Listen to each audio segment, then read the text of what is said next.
You are listening to the 2 and Out CFL podcast, a proud member of the Canadian Football Podcast Network. Do you have memories of this? Yeah. And then he tried to force feed me gravy. Very traumatizing. Grab some poutine and a double-double. It's time for the 2 and Out CFL podcast. Now they have to kick it out, and they do! Every week, Travis Currah. Does anybody still care about this podcast? And Brazilian Ty. Hunters are people, too. Talk fantasy football, bring you the latest in CFL news, and sprinkle in a little bit of nonsense. Are you kidding? This is unbelievable! Ready, set, hunt! And we are a part of the Alberta Podcast Network, powered by ATB, encouraging you to fill out the survey at albertapodcastnetwork.com/survey. We want you to help us make the network better, and there's an incentive in it for you, too. 3 cash prizes of $100. You'll be entered into a draw if you fill out the survey at albertapodcastnetwork.com/survey. Ty, it was the first preseason game of the season on Sunday. The Eskimos and the Lions at Commonwealth Stadium. A beautiful day. The Eskimo Empire podcast of the Canadian Football Podcast Network putting on a great tailgate. Man, those hot dogs, I don't know what they did extra to them, but they definitely hit the spot. The weather was nice, and it turns out my wife's a criminal. Yeah, I saw that, and I laughed hysterically. Of course you did. Mind you, this is when I got out of bed at like 2:30 in the afternoon. After the game had started. Yeah, you had a rough Saturday night, so that's why you weren't there. Well, that's safe to say, yeah. I got some drywall work to do and a baby gate to rebuild and a liver to repair. So you know how women have one of everything in their bottomless purses? Yep, usually. And my wife's isn't too bad, but there are the basics in there. She's got her nail clippers and her tweezers and whatever else in there. So at the gate, opens up the purse and says, well, these aren't allowed in here. Because, yeah, you're really going to do something with nail clippers. But they allowed the tweezers in. Oh, my God. I mean, I don't know what damage you're going to do, but... They tried to take my chew one time. Oh, they did? They tried. And I'm like, yeah, no. Like, well, it's a non-smoking facility. I'm like, yeah, it's great. I'm not smoking it. I don't know what you want me to do here. I was actually talking to a guy. They tried to take his cowbell once. And he's like, I can actually buy one in the stadium. That's why they were going to take it, because then they make more money on merchandise. It's like when you can't bring outside food into a restaurant. I think sometimes those rent-a-cops think they're Mounties or something, but... But I will say this. The beer gardens at the Lashburn Slow Pitch Tournament this weekend did not care where your booze came from. Perfect. In the Huddle with Currah and Ty on the 2 and Out podcast. All right. I do want to make a quick announcement. We now have a website/blog. If you want to check it out, go to 2andout.ca. Type it in on your phone, your computer, and there'll be all kinds of stuff out there. I know Ty's going to use his stats, his fantasy stuff once the season gets underway. I just basically trash everything with my opinion. Sounds about right. Yep. Although I've been pretty positive so far for everything that's gone on this season. So check it out, 2andout.ca. Ty's already got thrown under the bus for not posting anything yet. It's only been a week, but people are they're waiting, man. Well, the waiting just makes it so much sweeter, doesn't it, when we actually get going? I got to ask you, when's the last time you wrote anything? This morning. Oh, what did you write? I made a list. I made a list of what needs to be done before I go on the road. Okay. And I got none of it done. Were they complete sentences? No, God, no. It was just bullet points. Hey, bullet points work, man. Bullet points definitely work. Clearly.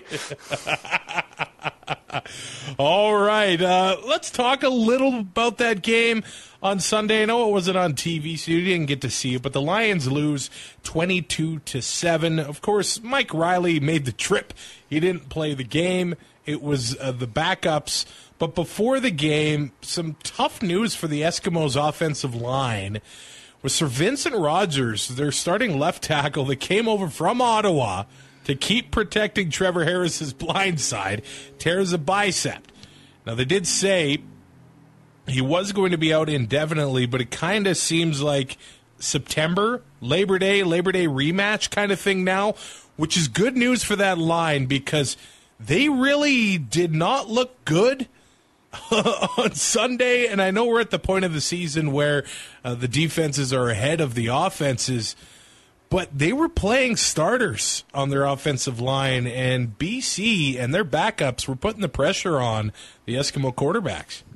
And that is not a good sign. I know it's only preseason week 1, but when you're getting beat up like that, it's not a good look. And like you said, with Sir Vincent Rogers being out, what they said indefinitely at first was like, oh boy, this could really start what we've seen for like the last 3 or 4 years, it seems, in Edmonton, where the injury bug hits early, hits hard, and it hits often. And, I don't know what it is. I don't get it either. It's that city, man. It's the same thing happens with the Oilers. That being said, him coming back in September, damn it, Charlie Coyle, sorry. That being said, him coming back in September is going to act like a trade deadline pickup kind of idea. If he is healthy and able to play, and so it'll be a great addition, later on in the year. And that being said about the Eskimos' offensive line, the Lions, while they were playing some backups, the Eskimos were able to put on some pressure as well. I don't know how you can, evaluate quarterbacks when they are on the run nonstop. But Philip Lawley, new defensive coordinator for the Eskimos, said that's what they're going to do. They're going to pressure the quarterback. They ended up having 5 sacks in the game, and there were a few blitzes in there. I thought it was an unwritten rule not to blitz in the preseason, but screw that. No, you blitz every chance you get. It's preseason for defenses too. They got to learn the schemes, and if the quarterback can't pick that up and his O-line's having trouble, then you obviously know what you need to work on in training camp for the rest of the time. Special teams was the big story in the game. The Lions did end up signing Sergio Castillo to a contract. We've seen him before with the Bombers and the Ticats. You're always in tough if you are an American kicker, but the kickers weren't really the story on special teams. It was probably the coverage teams on both sides. BC ended up having a 63-yard return for a touchdown from Shakir Ryan, but the Eskimos had a dynamite return game. Josh Stanford Stanford had a 74-yard return, and Jordan Robinson had over 100 yards in punt returns. It's been a long time since they've had any sort of return game in Edmonton. And it creates long fields, and I don't want to say it's why, but I mean it had a lot to do with why Mike Riley was putting up the numbers he was. Like, you're having to go 80, 75 yards every time you get the ball. You never have a short field. It's really hard to get an offense going without throwing the ball. And there were nights where Mike was throwing it 45, 50 times because he had to, because they're starting from their 10 because there was no return game. So they start, if they can find a return game and find the scheme and give Trevor Harris those shorter fields, they could be a force to be reckoned with in that West Division. And there was another thing that I started thinking about during this game. If that's what BC has to put on the field if Mike Riley goes down, things are not good. And if that's what Edmonton has to put on the field if Trevor Harris goes down, that's not good either. It looks like Logan Kilgore might have the edge on Danny O'Brien for the backup job. He had a beautiful throw to Tavon Smith for a long touchdown there, and Tavon Smith showed his speed off on that play. But what teams are in good shape if their starter goes down? The only one I can think of is Winnipeg. Or Toronto, maybe, depending on... There's at least some experience there, yeah. There's some experience, and that maybe your saving grace. But yeah, Winnipeg, We saw Strevler in the first couple of weeks last year, took over that offense and won them a couple games. So we know it can be done. But yeah, I would agree with you there that Winnipeg would be in the best shape if, God forbid, Matt Nichols goes down. And who knows, there might be a hidden prospect on one of these teams because once upon a time, Bo Mitchell and Tino Mike Riley. Sunseri. Oh.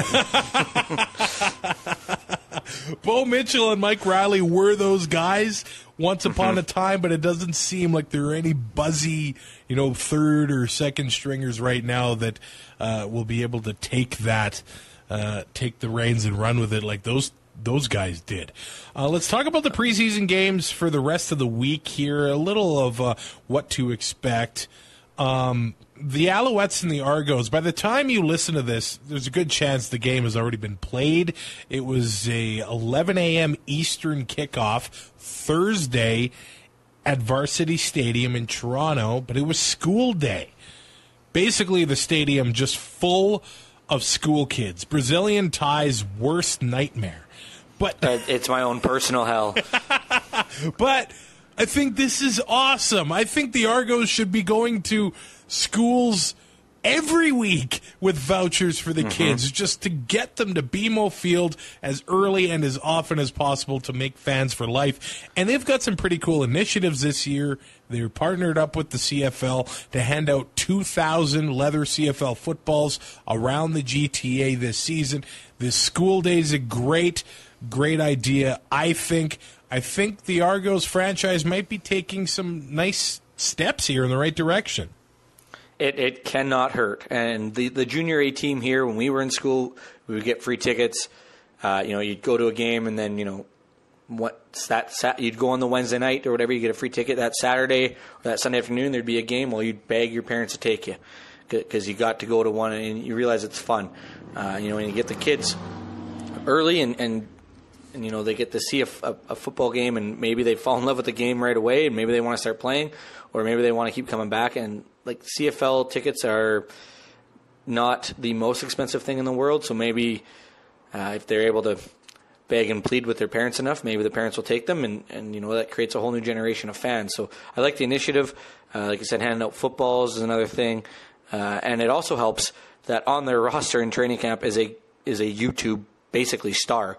So, and we know how kids are with computers and their rock and roll and their long hair and such.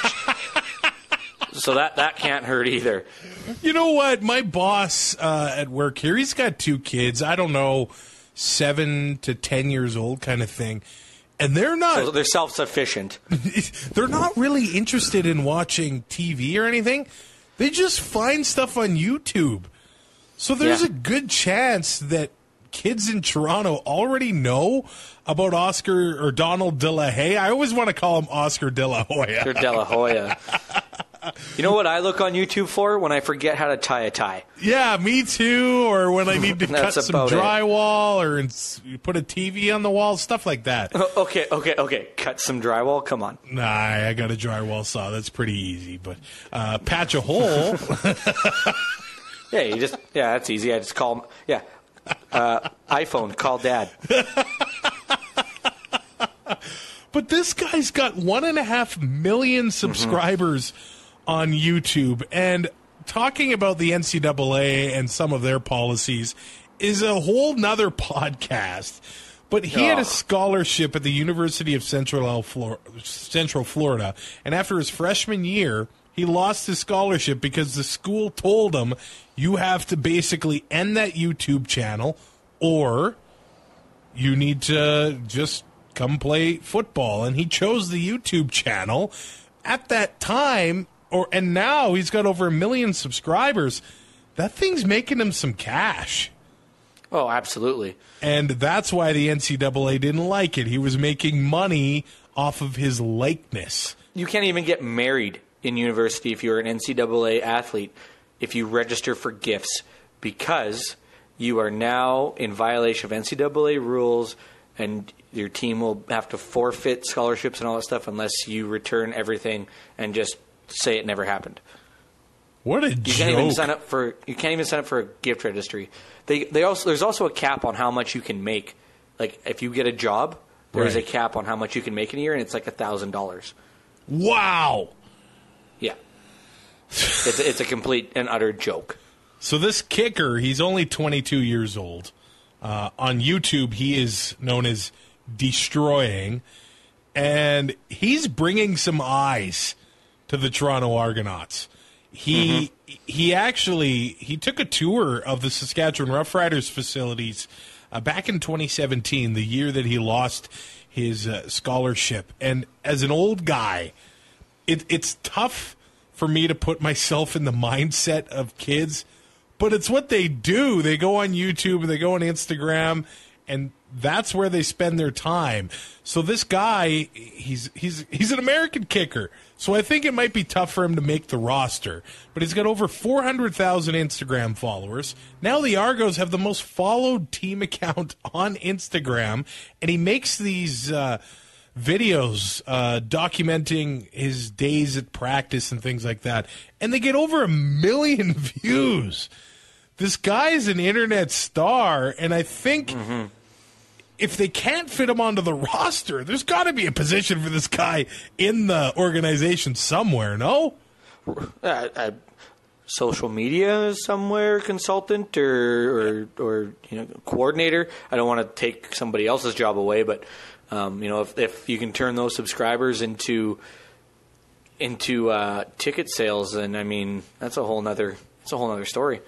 Yeah, even if he is on the team as a publicity stunt or whatever, he's got to have talent. He's young, so they're not winning the Grey Cup this year. So what does it hurt? Or is that a lock? I'll lock that in. The Toronto Argonauts are not winning the Grey Cup in 2019. Interesting. Is that bold? No. It's early yet. I mean, they're 8 injuries away from having the best quarterback in the CFL. I do want to ask you, how would you handle the Toronto running back situation? Brandon Burks, Mercer Timmis, James Wilder Jr., Tyrell Sutton, Chris Rainey, Dexter McCluster. I would go Burks. I might go Sutton and Burks as my starters, and then Chris Rainey because you need the return game. So I think Rainey will be exclusively used as a returner, and then use him at receiver on certain plays. And I think the same for Dexter McCluster. I'm not shocked if James Wilder Jr. is on the outside looking in here. No, I wouldn't be either. With that, if he has another breakout year and doesn't get a offer down south or catch on down south, it's going to take a lot of money, and it's a salary cap game, and if you have the chance now where you have a cheaper option, you got to take it if you can spend that money at a better position. So I'm not saying running back isn't important, but if you can spend that money on your offensive line and protect your quarterback and have a serviceable running back there that can run behind a good offensive line, then I'd rather spend my money that way. It's crazy to say this, but James Wilder Jr. has only had 9 or 10 good games in the CFL. Mm-hmm. He came in as a rookie and got the starting job from, I think it was Brandon Whitaker after Labor Day, and then the rest is history. Last year... And then held out. Yeah, and then last year he struggled. Yep. And ended the season injured. We're talking about a guy that's been in the league for a year and a half, but only had a good half a season at the end of the day. Yeah. And that's why I don't see it being an issue putting Burks back there. We saw what Burks could do after James Wilder Jr. was hurt, so it's not that much of a difference. Let's talk a bit about the Alouettes here. Would you buy the Alouettes if you had the cash? That's what I wrote on 2andout.ca. I don't think I would. I probably have the cash, so they can't be worth that much, but I still wouldn't do it. Apparently, last season it was reported that they lost $12 million. Yeah, but the salary cap's only like $5 million. I don't know. How much is rent at McGill? I don't know how or what the I'd like to see an operating cost of a typical franchise like the Rough Riders or the Stampeders or something like that. But you're right. The Owls, they basically have to rent McGill, but they also have to rent the practice facilities as well. It's not a good situation that the team is terrible. In right now. No, it's dire straits. We have the ownership issue. They still have Kavis Reed as their GM, so, I mean, this year's probably not going to go well after week 5. We saw it all the time, Jim Pop meddling. It hasn't been good since after Calvillo left. Like, let's call it what it is. They had the 1 year with Crompton where they went 9-9 and made the playoffs miraculously. But this is a team that has not figured anything out other than that 9-9 year. They've lost in the East Semi once under Trestman. Or sorry, was it Trestman or Pop? It was Higgins, I think. Or Higgins, sorry. Short hair, glasses, and a hat. Whatever they all look the same. It just... And now with Kavis Reed, it just seems like he has no idea what he's doing. The coaching staff, I still don't think they know that there's 12 guys out on the field. So I don't see it getting any better unless the owner comes in and totally revamps everything and finds a good GM and a good football ops guy to take over and do what needs to be done to get this team back into contention. There is some young prospects they now have on the offensive line. Antonio Pipkin maybe gives some fans some hope, and the defense has some horses there. So they could fight for a home playoff game this year, but the league said they wanted to get a new owner in place by the time the season gets underway, or it's been talked about anyway. And we're only a few weeks away. Kind of 3 groups have been brought up. Vince Guzzo, the Eric Lapointe group, and Clifford Stark. Stark put out the letter with his intent to purchase, so maybe that's the group that the league goes back to take care of the Alouettes. This one's going to be on TSN on Friday. The Stampeders and the Rough Riders. The Stamps had some rough news, learning that right guard Brad Erdos is now out for 2019. So it looks like Justin Lawrence will move to center, and 2018 first-round pick Ryan Skeevier will be at guard here. But either way, the Stampeders might have a pretty inexperienced interior for their offensive line, and they gave up a league-low 27 sacks last year. How could this affect the team? Inexperience is huge, especially in between offensive and defensive lines.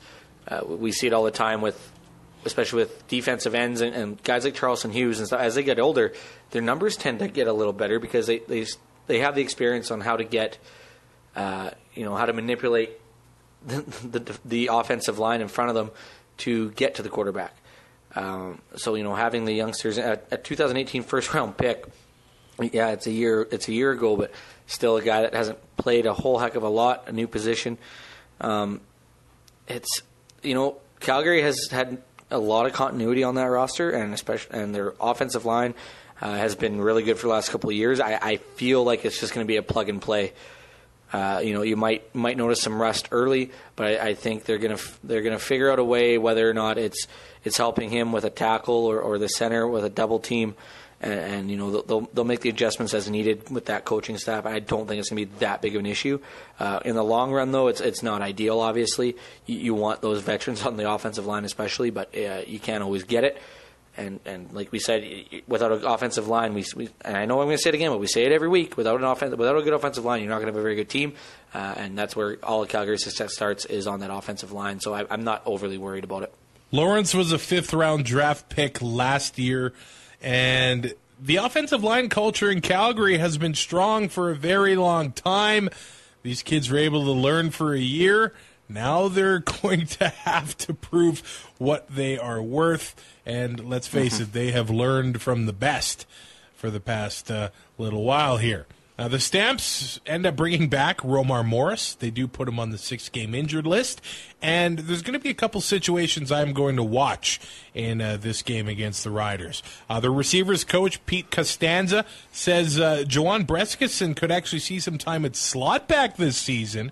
So for fantasy purposes, if he's going to be playing in that position, he could come as a really good value to start the year. Could be a very good value, big body, catch the ball. Hasn't scored a whole heck ton, but if he's going to be playing inside, then Bo Levi will be able to find him a lot more often than he does out wide for sure. And Calgary's defensive line is something I want to watch as well. There's been a lot of change Oh, yeah. in that area of the team. And, the linebackers as well. So that is going to be something to watch. I think that's how the Riders build their defense. It's like, we'll let Calgary groom these players for a couple of years, and then we'll just get them when they're more expensive. Yeah, we'll pay them the most in the league. Yeah.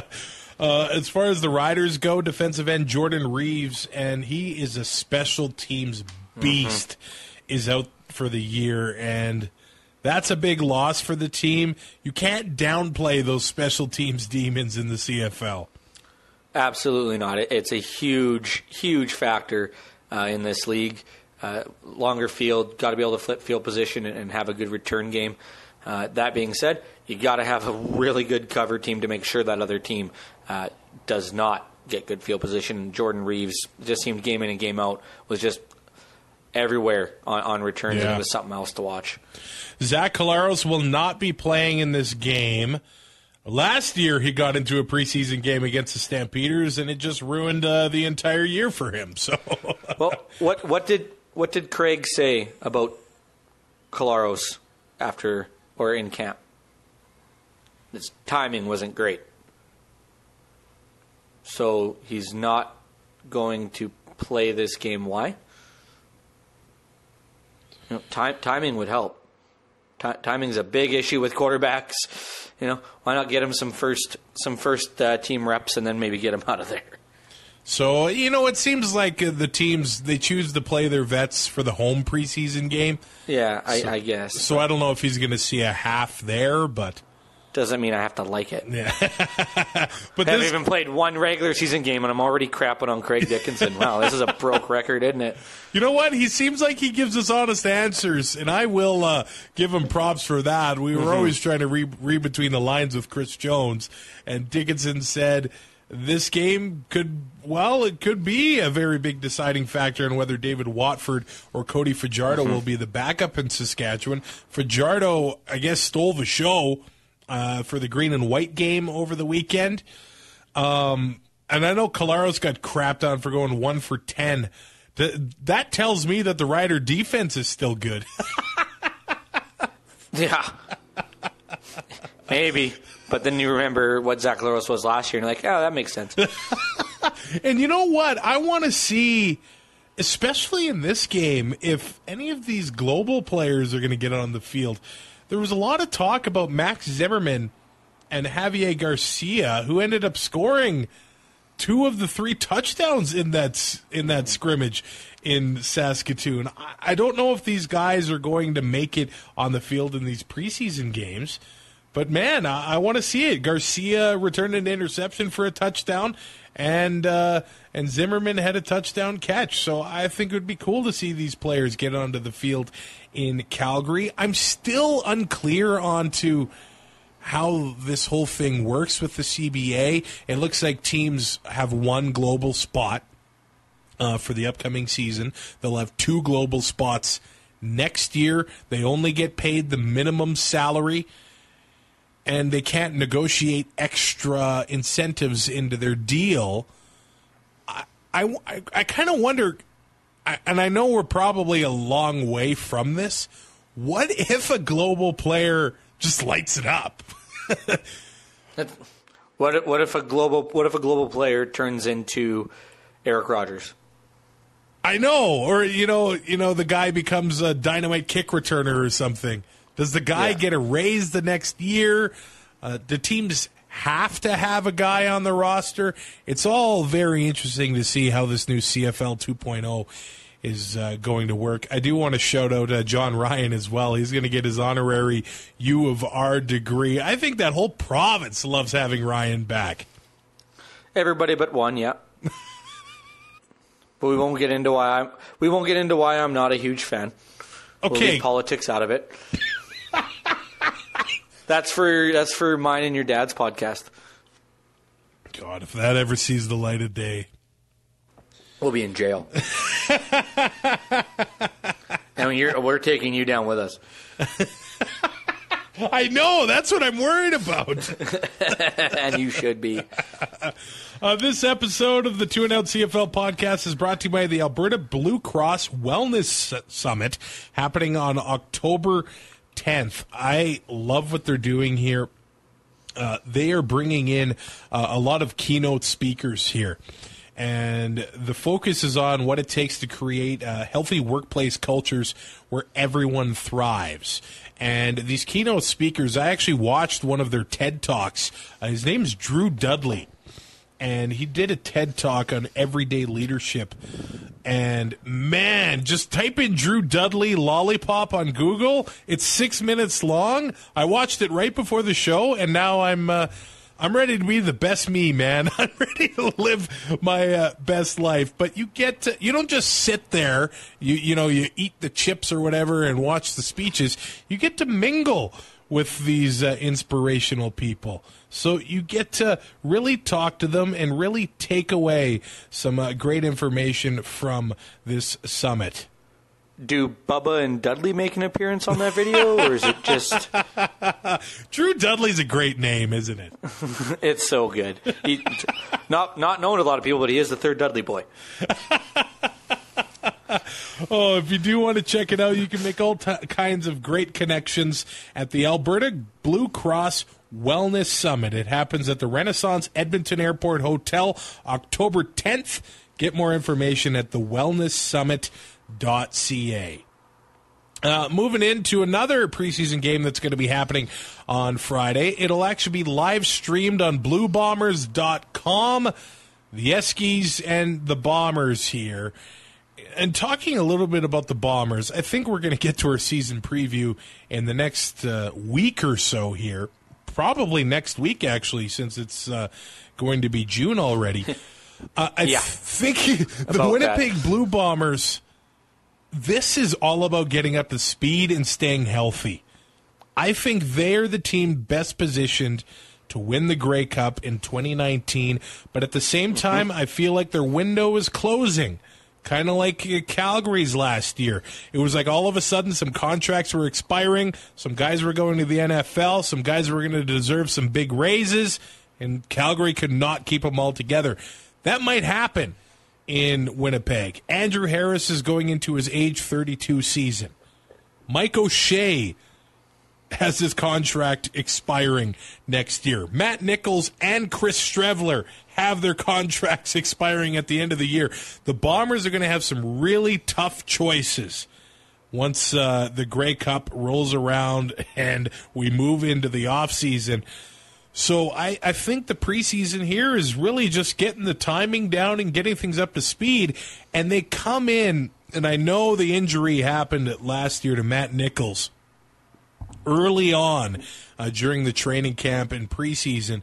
The fact that he's healthy and they don't have to go into the season with their unknown quarterback, it is really big. And the Bombers could get off, I think, to the best start once the season starts in a few weeks. Could you say they could manage to get off to a good start if Matt Nichols is healthy? Wow. There it is. Wow, that didn't take long. No, much like his throws. No, if Matt Nichols is healthy and Andrew Harris is, Andrew Harris has been last couple of years, and the rest of the team can stay healthy and Strevler can contribute like he did, they got a really good chance of hosting that West Final. And like you said, that their window is closing, similar to the Stampeders, with guys getting up there in age and contract issues. So, they got to get off to a good start, because if you fall behind in that West Division, it's really hard to get back. A couple players are going to be watching in this one. It starts with Lucky Whitehead. He is going to be a kick returner for the Blue Bombers. And the guy has a crazy story. He was with the Dallas Cowboys, and he was arrested for shoplifting, petty larceny charges of less than $200. Well, what happened here, one of his friends was the actual suspect, but stole his ID, and he provided the Lucky's name, his birth date, his social security number. So he's the one that got thrown under the bus and getting arrested. Before he got cleared of the charges, the Cowboys let him go, which a couple years ago, considering the players that the Cowboys were employing, that's insane. And then this guy's dog was kidnapped and held for ransom. The guy had a crazy go of things in the States. He had a cup of coffee with the New York Jets after the Cowboys fiasco, and now he's in Winnipeg. And I'd rather be in jail than play for the Jets. I think this kid could be fun to watch, and he's been turning heads at camp. Mm-hmm. Well, everything we've heard coming out of Winnipeg Blue Bombers camp on Twitter and everything has been this kid is the fastest kid alive. Yeah. And nobody's going to catch him. And he's not even at full speed. And if that's the case, this is going to be fun. And the Winnipeg secondary is going to be one to watch. We've kind of wondered how long can Winnipeg keep going with all of these turnovers. Could it end this year? I don't know. There's now Willie Jefferson and Adam Bighill still there. Yeah. Loeffler's gone. Kevin Fogg is gone. And Chris Randall is like, so it is stopping this year. That's your bold prediction? No, I got a bolder one than that, but that's like my 1B prediction. So it looks like we're going to have a battle at safety between Jeff Hecht and I believe it's Derek Jones. Chandler Fenner has been lining up as a starting quarterback. So the secondary in Winnipeg is going to be something to watch. As for Edmonton in this one, Trevor Harris isn't going to play. A lot of other vets aren't going to be dressing. The offensive line needs to figure itself out after what happened in BC. I don't know if they're going to be playing any of the starters, which I don't know how you can evaluate a Logan Kilgore or Danny O'Brien when these guys could possibly be running for their lives. So Kilgore and O'Brien have fun against Winnipeg. Yeah, that'll be lots of fun, especially with Winnipeg being at home. So, they're going to have a pretty decent lineup, especially early on in the game. It's like, just throw them to the Wolves, 2 weeks in and just hope for the best. It's kind of like how my grandpa taught me how to swim. What, he just threw you into the water and said, figure it out? Pretty much. Well, he stood there. How old were you? Like 4. Do you have memories of this? Yeah. And then he tried to force feed me gravy. It was very traumatizing.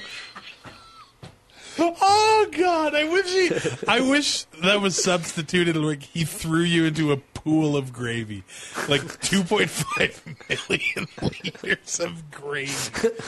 Oh, gross! He threw me into the biggest vat of poutine you could find. So this is why you hate gravy? I don't think that's why I hate it. I just don't like it. It's just I tried it and I don't like it. I tried it a couple of years ago, too, and it's still gross. being force-fed it. That would... Might have had something to do with it. That would ruin it for life. But, he force-fed me beer one time, and I still love it, so I don't think that's it. Well, that one worked. Yeah, thank God. Your grandpa sounds like a beauty. Yeah, he was. He was okay. Dutch immigrant, farmer. Loved his pill for some reason. I don't even get it either. Hey, I get that. I identify with this guy. Yeah, and he grew up in Coquitlam, and so he was a BC Lions fan when he came out here. We met Riders, and he's like, no, once you guys win a Grey Cup, maybe I'll start cheering for you. He passed away in 2012. No. Or no, he passed away in 2006. Sorry. Oh, we were still in high school when he passed away. Yeah, so he never got to see it. Yeah. I got screwed, so I never got to be a Rider fan with my grandpa. So thanks a lot, Saskatchewan. Thanks I don't know why I'm still a fan. You ruined everything. This got dark. It really did. Good to see we're back. Good to see we haven't skipped a beat. Let's go back to the final preseason game this week. The Ticats and the Red Blacks. And last week, the Ticats ended up signing Chris Van Zyl.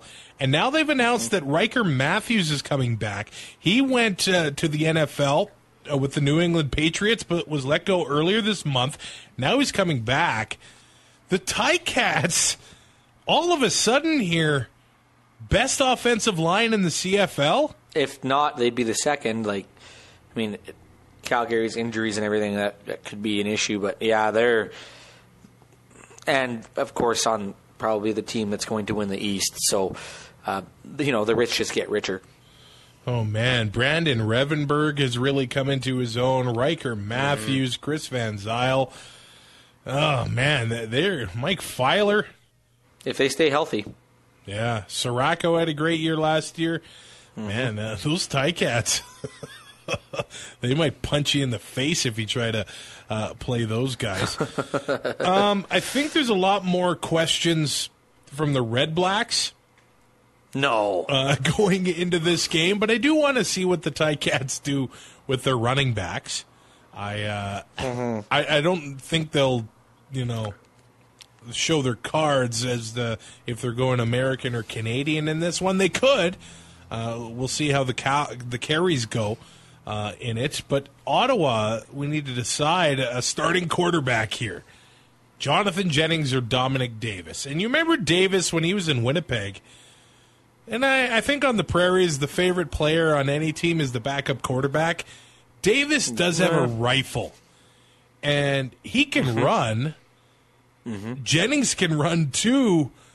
And there's talk in Ottawa that they could go with an all-Canadian offensive line because the guys they've brought in from the States are very young and new to the game. They really don't have any American experienced offensive line in camp in Ottawa. Maybe these are the quarterbacks that can do it because they're going to be running for their lives. Yeah, Ottawa Red Black fans finally got what they asked for, and they get Dominic Davis behind center because apparently he was a way better option than Trevor Harris, according to them. So that was some of the crazy ones on Twitter. I mean, oh man, no, I'm painting them all with the same brush. You know me. Yeah. Well done. But no, both these guys are mobile, which if they do go with the inexperience on the O line, and they don't have the horses they used to. Could be a benefit, and they can both run. So it's not like you're going like the Riders had to from Zach Claros to Brandon Bridge, and the O-line struggles because it's two distinctly different playing styles. So Ottawa says they're planning on playing their starters. This game will be on TSN, so they need to get up to speed as fast as they can. I know Moses Madu is the starter when it comes to running back, but I really want to watch this John Crockett running back. A lot of people are talking about him from Red Blacks camp. I believe he was a Green Bay Packer once upon a time. Well, now he's in Ottawa, and he could actually be the one that pushes Madu or takes the job at least partway through the season. Well, we've never really seen Moses Madu have a starting gig for an elongated period of time. Yeah, he's never been the feature guy. Right? So maybe him getting pushed. Maybe him having that spot and then having that little bit of a push where he has to keep his performance up could be a good thing. And if he falters, they could have a very viable backup that could take over. So definitely something to watch, like you said. And that's another team that could go Canadian at the running back position as well. Mm-hmm. There's a lot of moving parts in Ottawa. I guess that does it for this week. I'll be joining Brian for the BCLionsDen.ca podcast this week. Of course, Brian, a part of the Canadian Football Podcast Network, has been doing the CFL podcast thing for as long as anyone, but his co-host Mojo can't do it this week. He's going to the movies, I think. The Godzilla is in theaters. Which, by the way... How many Godzilla movies can they make? Like, come on. Hey, the new ones are good. The new ones are really good. It's like Police Academy. After the third one, just stop. So I'll be on the BC Lions Den podcast. You can check that out. And I also want to encourage you to check out the CanadaFootballChat.com prospect game on TSN. It's going to air on Sunday. The game actually happens on Saturday, but they're going to be airing it on a delay. Farhan Lalji with the call, but it is 72 of the top high school players from across Canada playing at TD Place in Ottawa this weekend. I can't wait to check that out on Sunday. Including one from our hometown. Of Lloydminster. Yes, their running back Matthew Morin is going to be playing on the Team Burrs roster. So unfortunately, he got the lesser of the less favorite of the two coaches that are there. He didn't get put on Team Dunnigan, but definitely, if I'm not working, I'm gonna be watching. Get to see some kids that maybe eventually I might get to see in U Sport, and then hopefully if they're able to keep playing football, maybe drafted in a couple of years. So, how does U Sports feel about all of this? Like, they can't get the East-West Bowl on TV, but this is, and I'm not knocking this. I think it should all be on TV. Mm-hmm. There's a lot of things that should be on TV that aren't. Yeah. It's kind of sad what's happening with U Sports. Hopefully that situation changes in the next year or two. But I'll be watching this one in the meantime, the CanadaFootballChat.com prospect game on TSN from Ottawa this weekend. I'm Travis Currah. He is Brazilian Ty. We're part of the Alberta Podcast Network, powered by ATB. And the Alberta Podcast Network is happy to be partnering with Seat Giant to get you the best deal on tickets to major sporting events, concerts, theater, all across North America. And the best part about this one is that it's all in Canadian dollars. Go to seatgiant.ca, and then you're knowing what you're going to pay. There's not going to be any surprises when your credit card screws you with the currency exchange. So when you want to buy yourself $70,000 Raptor tickets, it's going to say $70,000. We can't all be Snow, right? Like, Informer's making some sick residuals. How much would you pay for courtside tickets, realistically? Like for Raptors Game 1? Yeah. For a pair, I would pay upwards of $5,000. Yeah, I guess that's reasonable, but... It's the experience, right? I don't know if it's reasonable, but... No, it's definitely not reasonable. It's more reasonable than $30,000 each. Yeah, this might come as a shock to some people, but I like basketball, and I've been a Raptors fan since I started watching basketball. So this is a huge moment for me. I'm going to be quitting work a little early tomorrow to make sure that I'm home in time, or at the hotel in time to watch Game 1 for sure. Are they going to beat the Warriors? I'm not discussing it. I don't want to jinx it. You know what? I almost feel like the Warriors are better without Durant. They are 35-1 in their last 36 without Durant. So, yeah. So even if his calf is good, keep him out. No, let him play. Let him play. SeatGiant.ca. What's 5% off of $30,000? Because you could save that by using the promo code APN at checkout. Is that $600? Yeah, you could save $600 on your Raptors tickets. I don't know if you're really saving $600, but SeatGiant.ca. Use the promo code APN at checkout to save 5% on your purchase, and you're supporting a Canadian company. It's Canadian owned and operated, and it guarantees every ticket. SeatGiant.ca, offer code APN. Brazilian Ty and Travis Currah, that does it for this week. We'll be back next week before the final preseason games, and then I guess after that it'll be time to do some season previews. Oh, so I got to start working. Yes, you do. Get to work, my friend. That does not sound like fun, but I guess we could get something together. All right, buddy. Rate, review, subscribe on iTunes. We'll talk to you in a week. Thanks for listening. Find more great shows like this at CF Pod Network on Twitter.